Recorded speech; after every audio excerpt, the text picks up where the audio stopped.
hijack a New York subway, and before long, it's a race against the clock to pay their demands and save the hostages. That's the story of Taking of Pelham 123. I'm John Chang with Dan Edmonds. Hello.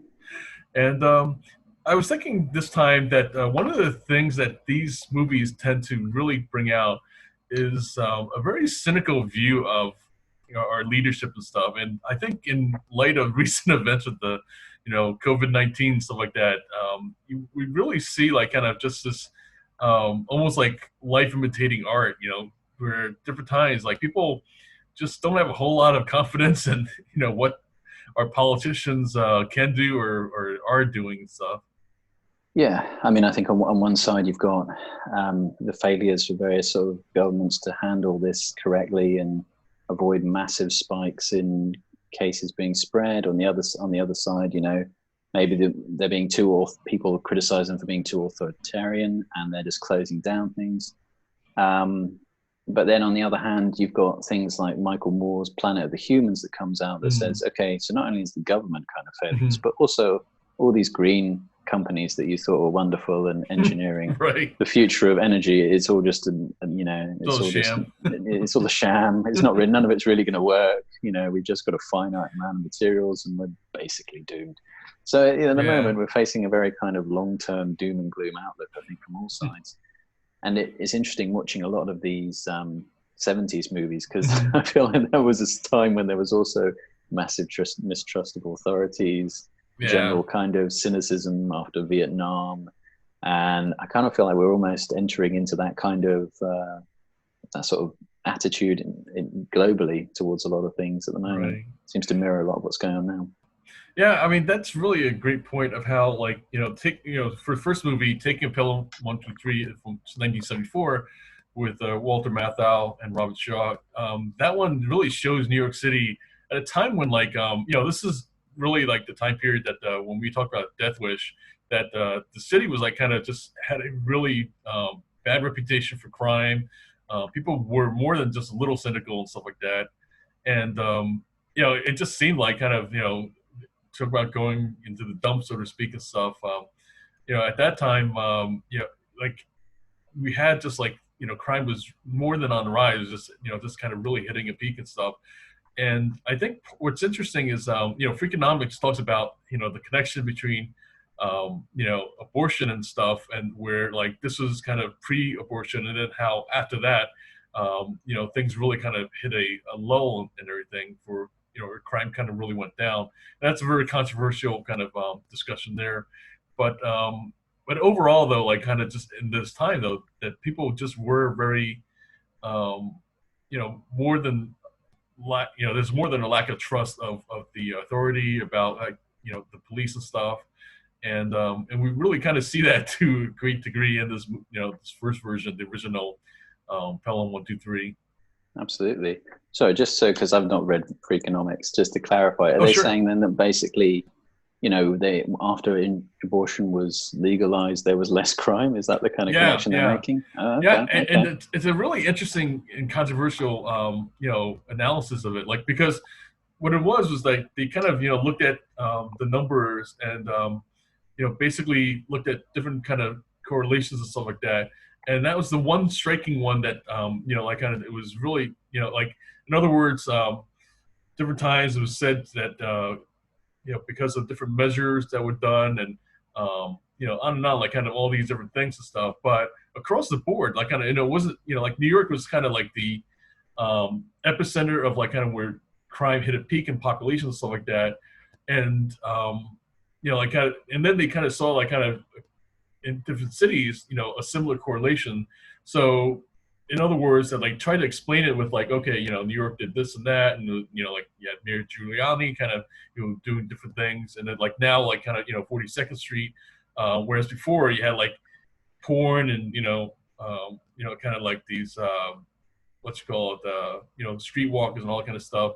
Now you have like Disney store, like kind of so and so. A lot of things were kind of the explanation, if you will, was that like, oh, like kind of, Giuliani cleaned up the city and all that kind of stuff.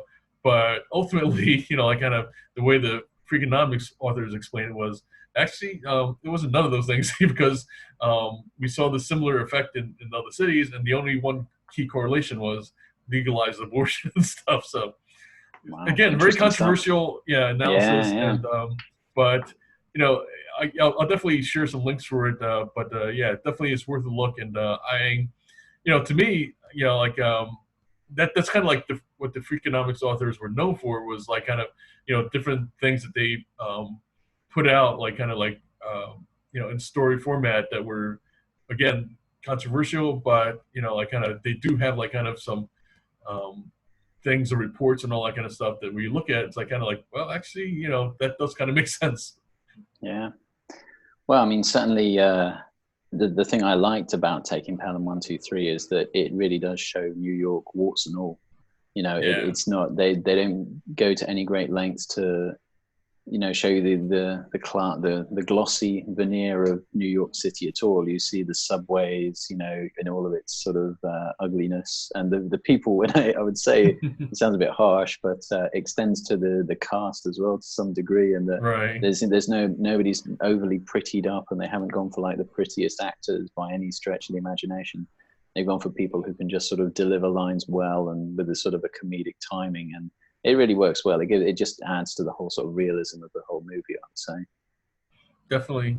And also like the different characters. I mean, Walter Matthau is just one of those kind of character actors that he really comes across as genuine, and like you can kind of really see him as this very streetwise, kind of transit cop and stuff.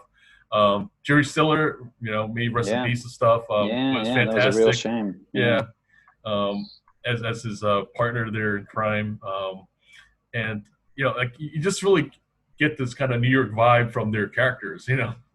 oh yeah, totally. There's so much sort of the New York shtick and hostility between the characters that's really kind of enjoyable, and that's really, again, just the dialogue's really well written in that it really Right. captures that well. You don't have to. Well, I'll get onto this later, but we don't really know a lot about these characters. We don't know if they're married or kids or got psychological issues or whatever. We just know that they've been in this job for a long time. They're very cynical about how this job runs and each other to some degree, and just kind of get on with it and do what they've got to do. And kind of, again, we talked about this acceptance of maybe not the greatest of realities that you're living in, but a sort of, that sort of stoic level of level-headedness is really, reflected in the dialogue and their behavior. Yeah, there's definitely this kind of mix where, like I said, there's a stoicism, and then at the same time, it's interesting how we see like kind of, a lot of people around them running around like chickens without their heads, and, Yeah. like in the train as well and stuff, and it just kind of yeah, it kind of definitely kind of heightens the tension to a degree, and then also makes you kind of feel like it's there's more of this kind of realism. One thing that kind of, to me, like before we watched this, I actually thought like this was somehow connected to John Carpenter's, movie and stuff, that Assault on Precinct 13, because it had this kind of siege kind of feel as well. But Yeah, in this yeah. case, it was like kind of, again, a bit of a reversal, because it's like the criminals are like kind of, basically trying to fight off the cops and stuff. Yeah, I mean, it's I thought of exactly the same thing. It's like, I wouldn't say it's too, in the 70s anyway, it didn't seem too unrealistic, because it just seems like something that you wouldn't necessarily think to do unless you've got some cunning plan to Right. outwit the authorities, which kind of comes across, and that's kind of a little bit like Assault on Precinct 13. The police station is the last place you expect to see criminals striking, and likewise, a target with no exit seems like another thing. So it's really good. It keeps you guessing on how it's going to play out. Right. Yeah, and I mean, I think it's quite clever the way they get around that, and you learn a little bit about how the subway works in the process, which is kind of interesting. But I think as well, it's I noticed the color coded criminals. Is very much like Tarantino must have borrowed that idea from either this or some other movie for Reservoir Dogs, because you've got a very similar kind of setup there, and it's not entirely clear if they knew each other beforehand or if they just met up for the Right. job, like Thomas Crown Affair, where, Hmm. they're just meeting at that moment in time. Whereas in this one, I'm not sure if it's, what did you think? Did you think they knew each other beforehand or? There was some planning that was clear and Yeah. stuff. Other than that, like the way it seemed like was that they kind of got together just during the planning and stuff, and then they used the names to even keep each other anonymous, which kind of makes sense. Like kind of like it's better like know each other at all, like kind of other than just simply for the particular crime and everything like that. Which that from what I understand, that's a kind of like a very typical um, way of like kind of um, operators for these for these folks and stuff. Mm. Just trying to think if this was Thomas Crown before or after this. I was trying to remember when that Um, was. I want to Do you say the remember off the top of? original was before, Right. because that was 68, thereabouts. Yeah, you're right. Yeah, it was late 60s, And wasn't it? Yeah. and actually, the Salt of Precinct 13 is actually closer and stuff like that. So Yeah.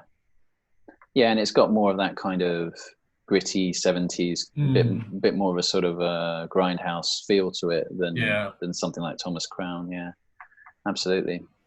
And I thought what was interesting for me as well was you had all this New York shtick, and then in opposition, in contrast, you had Robert Shaw as this almost sort of like Right. very cold, calculating English bad guy. The first of many, I'm sure. Right. And yeah, he was very good in it. And I Yeah. always feel like Robert Shaw, he can do that kind of role, and he comes across as slightly unhinged. He can Yeah. portray that quite well. He does psychotic very well. Either if it's in Jaws as a slightly insane kind of sailor, or in Right. From Russia with Love as like a Blofeld's hitman. He can pull that off really well. In contrast, I would say, to John Travolta. Right. But we'll get into that later. But. And he definitely exudes that kind of the mastermind intelligence and stuff. And it's funny also though that like as we go along into these other versions, the number keeps going up. We're starting with $1 million. I know, right? Yeah. Yeah, I know. Yeah, inflation. What can you do? It's Right. 40 years, so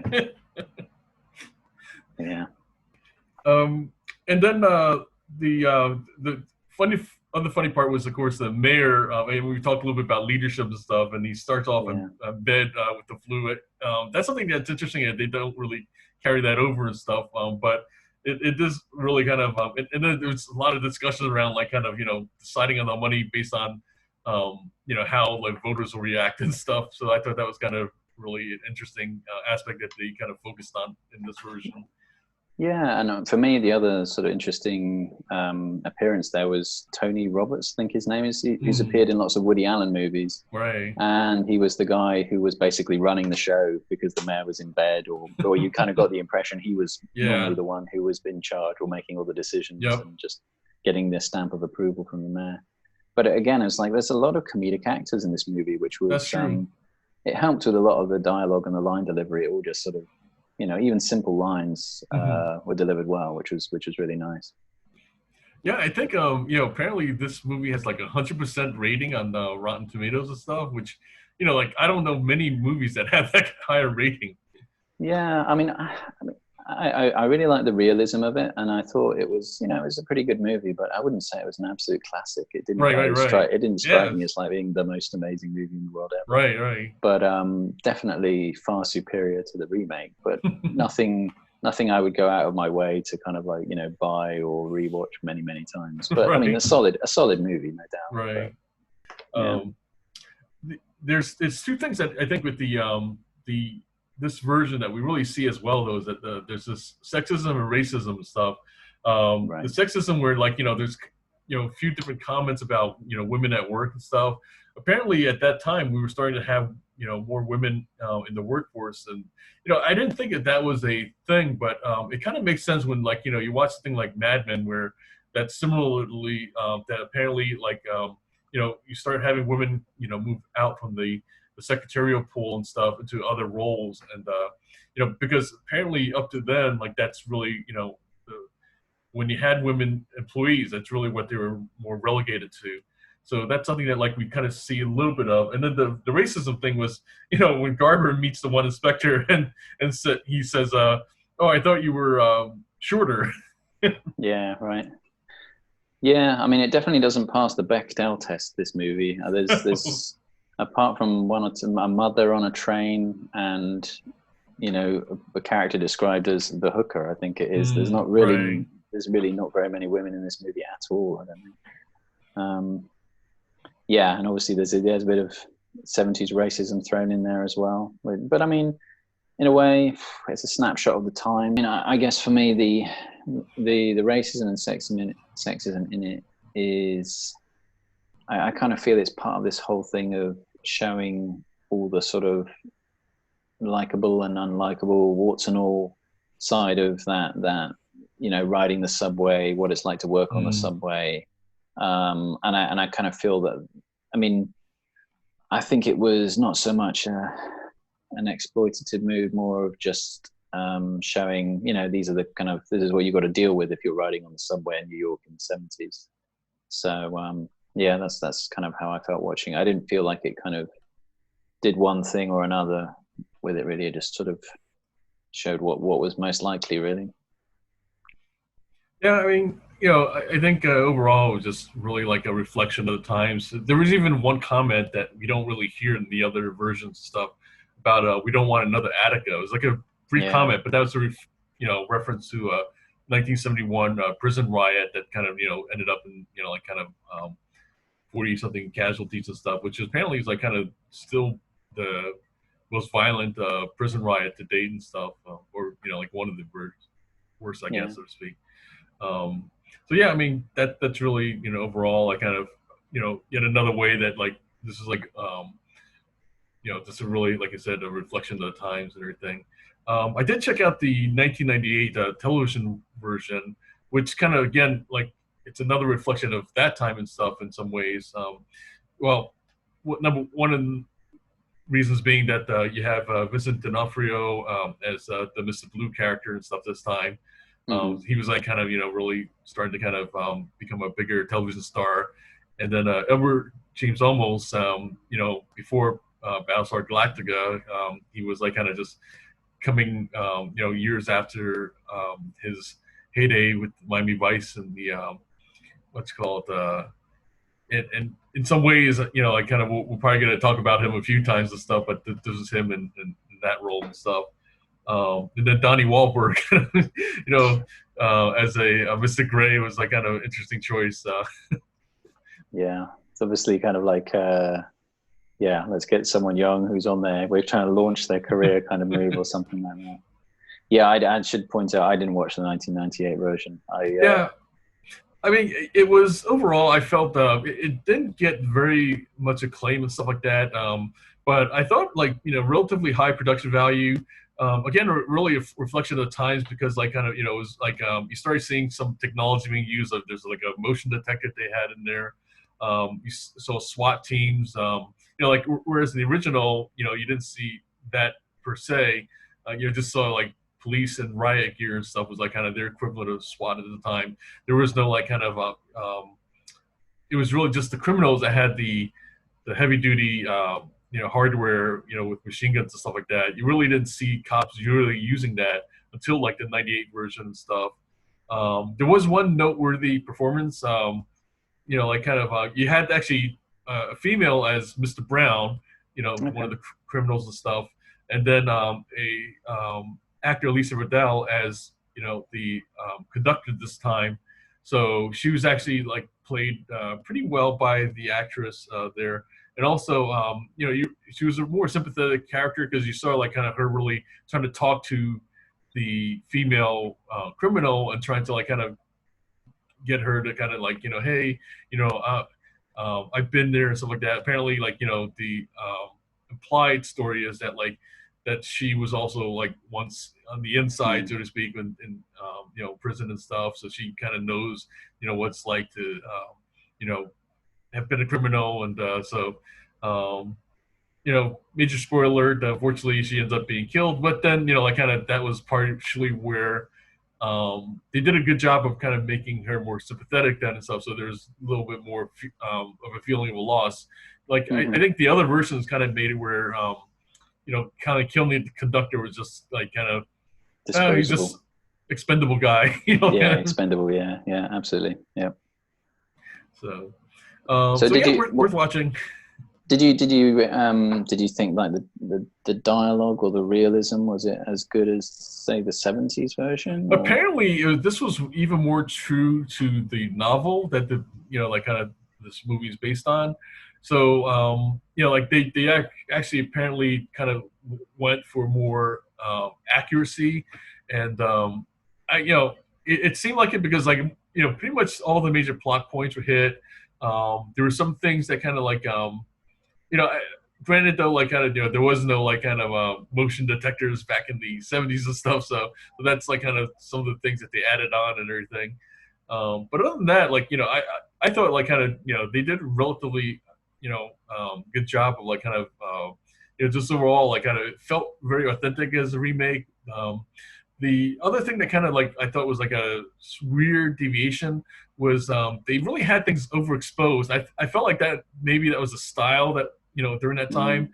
If you watch like shows like La Femme Nikita, there were kind of this kind of thing where just you probably have seen it where like different times like that everything's kind of really like this kind of weird bright contrast and stuff to like the different shots and everything. And I I don't know know what you where that mean. comes from. It's just apparently that was maybe the thing to do at that time or something for some I reason. think it's this kind of idea of making things look more gritty and grainy and contrasty Yeah. kind of thing, something like that, maybe. Yeah.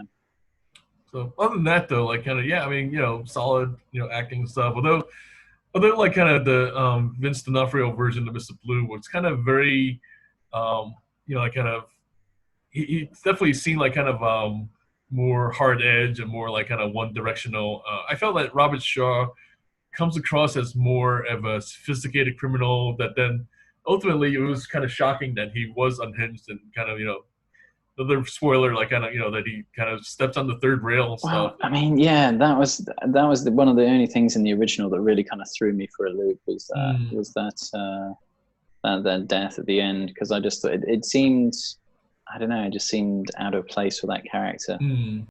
Let's all go to the lobby. Let's all go to the lobby. Let's all go to the lobby to get ourselves a treat. Ultimately, it was kind of shocking that he was unhinged and kind of another spoiler like kind of that he kind of steps on the third rail and stuff. Well, I mean, yeah, that was one of the only things in the original that really kind of threw me for a loop was that death at the end, because I just thought it seemed, I don't know, it just seemed out of place for that character. But it is what it is, I guess. I'm still puzzling over that, if there's any kind of deeper meaning to it or something. But yeah, I think they just wanted that shock value. And plus, apparently, then that was in the book how it went and stuff. Oh, really? Okay. Yeah, so because they did it also in the this '98 version, and then like kind of as we get into the final one, the remake, most recent remake in 2009 stuff, we'll kind of jump a little bit ahead.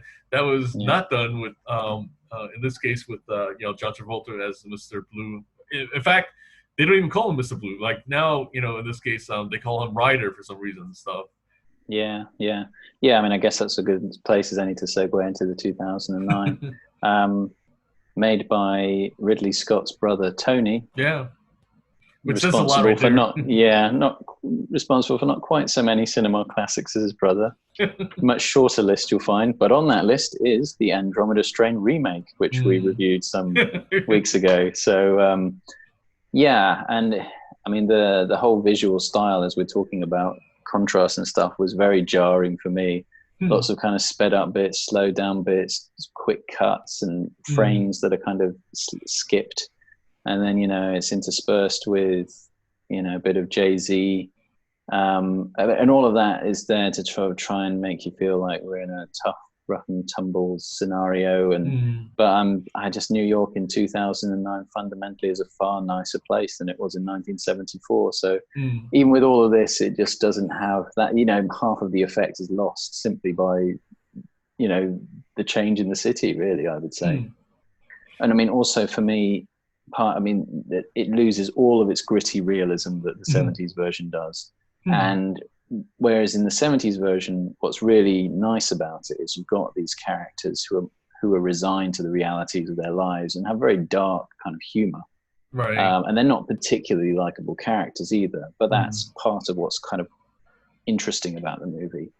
And all of that is kind of lost, I would say, in the 2009 remake. Everybody is far better looking. And I mean, I don't know, John Travolta as Mr. Blue, I mean, he's kind of just a cross between a kind of a manic, irritating person who's vaguely violent, but not really convincingly so, almost like it just seemed like Widow Twanky, like a pantomime dame to me version of a psychopath. I just didn't find him convincing at all. Whatever he's in, I always think of Saturday Night Live, so it's very hard for me to think of him as a hard-nosed thug, regardless of the handlebar moustache and tattoos on necks. So, yeah. Yeah, once again, we do have the MTV effect and stuff, and certainly along with, opposite John Travolta, we have, Denzel Washington as like kind of the sleeker, every man version of Garber and stuff. It's interesting how even like kind of the mayor, we have James Gandolfini, kind of again just very much like kind of they really packed in the stars into this version and stuff. Yeah, and I mean, I guess what I didn't like is they really tried to sort of erase any kind of unlikable characteristic. I mean, so they did it sort of with Denzel Washington, in that he may have taken a bribe, or it's implied, he did take this bribe. But I mean, God, he has to be publicly humiliated and repent for his sins, and he's got to put his kids through college, and his wife's waiting on him on the phone, and he's been stripped of all his responsibility. It's like he just sort of played the sympathy card about as heavily as you can get, which is a bit disappointing for me after watching the original. And it just he has no authority in his position, unlike Walter Matthau. They've written all of that out, so he's just there constantly saying, I'm just a guy, and he looks kind of befuddled about what he's doing all the time, which is, they're so badly trying to make it, the everyman character. This could be any guy in this until yeah, the finale, where all of a sudden he springs to life and runs after, Ryder with Jason Bourne, with guns blazing in place, and it's kind of just talk about lack of continuity. It was just kind of really I don't know, it just felt like a really strange breaking character where up to now he's been this kind of very docile, passive civil worker who just wants to do his time, but then all of a sudden he has to be a hero for the city and stuff like that. I don't know, maybe to some degree you can explain it away that once he heard the excitement in his wife's voice that oh yeah, that's me on television stuff, and then maybe that kind of lit a fire in him and stuff. But at the same time though, it did seem kind of just really out of character. I mean, just kind of all of a sudden kind of this person wants to be a hero and stuff, and I don't know. And I think for me the shame of it was that Denzel Washington's a good actor, and there's glimpses of him doing some great sort of comedic timing with some of the lines, actually. Right. He really delivers them nicely, but the script's just not there. There's nothing for him to work with, and when he's sort of he's got to work against this ridiculous version of Mr. Blue that John Travolta's playing, it's very difficult. And I mean, why does he need to talk so much? As that, it's the complete opposite of what would make any sense to do in that situation. You would want to withhold as much conversation as possible, and not just keep talking about it. You're basically just, they're there busily writing down a character profile of this guy. I mean, you just wouldn't do that. It was completely unrealistic in that respect. I think if anything, this whole thing of this whole thing of fate, where he's there talking about a confessional. It's like, why are you trying to crowbar this into this relationship in the first 5 minutes? It just annoyed me. But anyway. But I mean, to me, to his credit though, if it wasn't for Denzel Washington, I don't know if the movie would be nearly as watchable. I feel like it was his performance that kind of really carried things and stuff. Where if there was one thread that kind of allowed things to kind of really to hold your interest and to kind of make the movie watchable. It's the fact that like he really, I think, in a lot of ways downplayed things and just kind of really just just played it very straight and stuff. Like I mean, there was, like I said, the humor and everything, but like it was, you had John Travolta being really over the top, and then a whole lot of situations going over the top, as well as John Turturro. I feel like in some ways, but that's kind of just his style, I guess, if you will. Like he tends to play these over the top characters and stuff, and he's no less so as a hostage negotiator here. But like the one thing I think I felt like kind of was like the steady hand at the helm was definitely Denzel Washington through the movie. Yeah, no, I'd agree with that, definitely. And I mean, I don't think he was given much to work with, but he did a good job of kind of holding the whole movie together, I think. But I thought John Turturro was actually fairly restrained compared to some of the other roles he did. I thought he did quite a decent job, actually. I think him and James Gandolfini, who, and it wasn't sort of too much of a cliched kind of version of a mayor. They kind of grounded the movie a little more. But it was just, it couldn't really survive the attack of Travolta in that one, I'm afraid. But yeah. And there was also, I mean, the other problem is, fundamentally, it was a bit of a reach to think that taking a subway train would be a good idea to get $1 million in the 70s. In 2009, it's almost totally ridiculous and not an idea. You just know within the first 5 minutes, as was portrayed, there'd be SWAT on either side. It's just, Yeah, there was kind of a couple of things like that it felt like they tried to deal with it a little bit, but in the end, like kind of almost like just really just made showed its blind spot. Like I said, one being that like the SWAT teams probably would have really taken these guys because they were so overexposed and stuff. In fact, like kind of in this case, they did take out Luis Guzman. Whereas in the other versions, the Mr. Green, I guess, survives and then like ends up getting caught in his apartment and stuff. Here, like he's taken out, and so it's, in some respects, that's kind of like where kind of killing him with the SWAT guy, like is a little bit more realistic and stuff. The other thing that kind of they poked fun at themselves in some ways was there's a comment about why don't we just send the helicopter? I know, right? Yeah, that was ridiculous, wasn't it? Yeah. So I thought that like that was kind of a little bit self-aware that they kind of did put those things aside. But overall, like you said, just over the writing for the most part made it pretty hard, I guess, to give it a pass.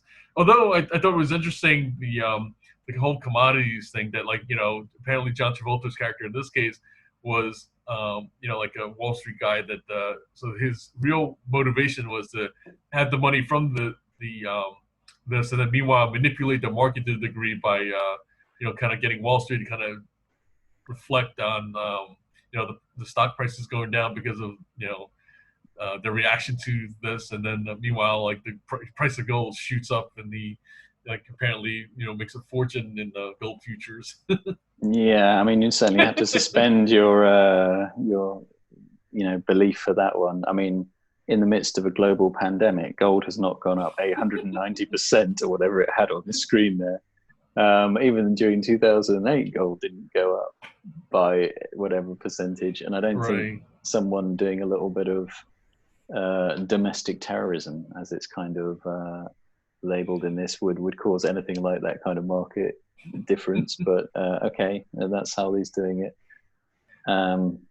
Yeah, I mean that was one interesting difference for me, was this idea that, because of course we're now in post 9/11 territory. Yeah, it's it's labeled as a domestic terrorism act rather than a heist. Right. And so that's the kind of conclusion people jump to, and I suppose that's a way of, subconsciously we think about that in the movie as like it's more threatening than it might be. The response would be that much higher towards it. So yeah, just a difference how they label the crime. Yeah, it's interesting that this version is the first one, out of the others that is post 9/11. So like I said, that's reflected in like kind of the discussion about terrorism and stuff.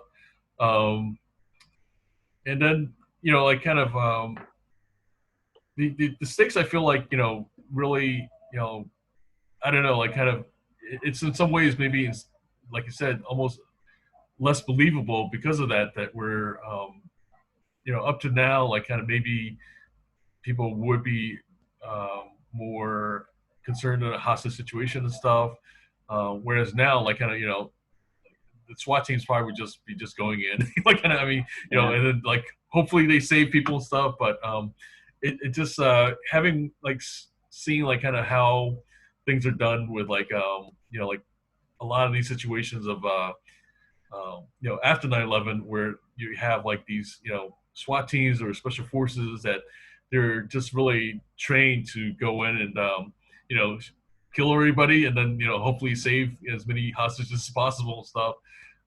It just in some ways that like it's more believable that like that there'd be less negotiation and just more action and stuff with the different kind of reaction by the authorities, I guess. Yeah, absolutely. Yeah, I think for me as well, just the characters, they just, there was a lack of personality, I would say, in the dialogue that is very present in the 70s one. I mean, there's almost too much personality with John Travolta's character, who's too over the top. And, Denzel Washington is the only one who has any kind of, you get the implication of a backstory, but that's only because they've engineered it so much. Yeah. It doesn't come through in any of his, it comes through a little bit in some sort of dialogue, but very little really. And John Turturro plays it very straight, but there's not much in the way of personality that his character has. Likewise with James Gandolfini, it's kind of, he's there and he does his lines and he leaves, but there's nothing really that makes you remember any of those characters specifically. So yeah, that was what I kind of felt about. There was also some quite ludicrous product placement in this one, as a 90s kind of trend. John Travolta was constantly looking at his Breitling watch, and James Gandolfini has a Jaeger LeCoultre watch. He's checking that one, and Sony is just about everywhere. They're using Sony laptops, like Sony phone, Sony camera, and all this kind of thing. And it's one of those things that you notice this in 90s movies when the bad guys are checking something, like he does a Google search and every click he makes a noise. It's like and it's like, well, which computer makes noises when you do a Google search and something? But and also that would be like the least if you're looking for a feature as a dangerous criminal, having a laptop that just randomly makes noise is probably like about the last thing on your list of you want from your tech needs, I would guess. But yeah, it's interesting how like we have like kind of now the wireless technology and stuff, and then also like I said, is of course showcased with the Sony laptop, and yet like I don't know, like that was something that like did the criminals not, well, I guess eventually did notice that like the laptop was on recording and stuff, but meanwhile like kind of everything was given away for the like kind of they were live streaming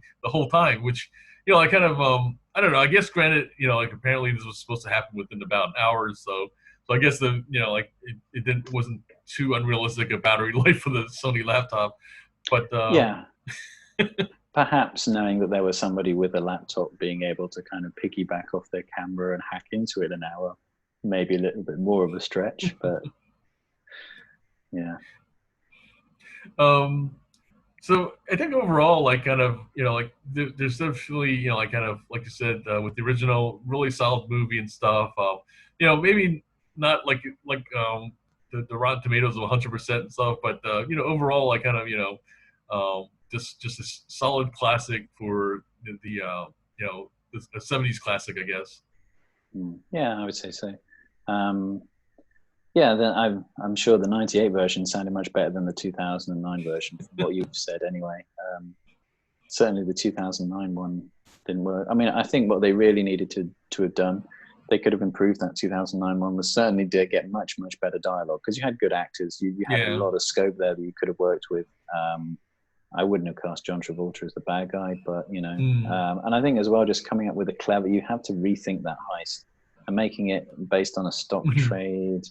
you have to think of a more ingenious way of them getting out of the train. It's more a fundamental problem than what's the motivation. I thought that was the biggest weakness for me, is it needed a cleverer kind of heist scenario, I think. Yeah, definitely, like I said, that definitely was a area that they could have done better and stuff like that. And overall, like, it's surprising because with especially like a Tony Scott production and stuff, like you saw a lot of like kind of they really kind of played up the action and stuff like that of like kind of with the police cars racing through the city with the money and stuff like that. And then having like more than one accident. So like with the other versions, like kind of there was just one time where like it was like kind of almost like the once you've seen like one of the versions, you just kind of expected it to kind of happen on cue. So their answer in the 2009 remake was, let's have two accidents and stuff. I know. I mean, the difference was in the 70s one, you had these two sort of battling identities of Robert Shaw and Walter Matthau. Right. Walter Matthau's desperately trying to kind of hold this together, and they've created the tension of the time it takes to actually get there. Yeah. In this one, it just, there's just, you kind of felt that Denzel had to just sort of like fill the air while something happened, which he wasn't really aware of, because he's not tied into that sort of responsibility level. So then there's a crash, and they don't even really try to kind of, play for time, or if they do, it's not very effective. It kind of lost a lot of the tension, I think, that kind of scene. Right. And then you got John Travolta talking about women he went, he slept with in Iceland or something like this. And just totally takes you out of it takes all tension out of that scene. It's you want people focused on that time frame, and just lost all of that in that whole exchange by trying to make him more quirky than he already was. Yeah, that's definitely another key weak area. It was just like, like you said, that you didn't have that same buildup in the original or the 98 remake. They did kind of maintain it to a good degree in that version as well, stuff. But they try to cover it up, and it seems like kind of end up falling short overall. So yeah, any other final thoughts on like kind of what the future may hold for this? Because as we know, like at some point somebody else will pick this back up and do a remake and stuff. I know, right? Maybe it'll be set in space. I don't know. Someone hijacks a space shuttle. Of course. Someone, what's the loop thing that Elon Musk is working on? Hyperloop or something like that. Maybe they kidnap the Hyperloop or something. I don't know.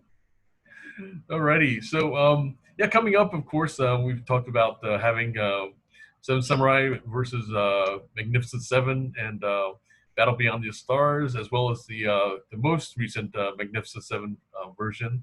And apparently, like something we just recently discovered, Seven Gladiators as another remake and stuff. So it's going to be an interesting discussion on those versions, but of course, it all comes down to the original of the samurai story and stuff. So we've got that coming up, and then down the road, some of the other things we'll be watching will include Pink Panther, and so once again, I'm John Chang with Dan Edmonds. Thanks for watching.